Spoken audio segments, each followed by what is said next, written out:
ஆடியில செய்தி சொல்லி ஆவணியில் தேடி வச்சு செய்தி சொன்ன மன்னவருதா, எனக்கு செய்தி சொன்ன மன்னவருதா.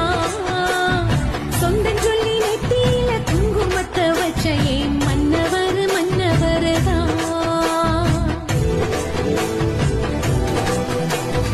ஆடியில செய்தி சொல்லி ஆவணியில் தேடி வச்சு செய்தி சொன்ன மன்னவருதா, எனக்கு செய்தி சொன்ன மன்ன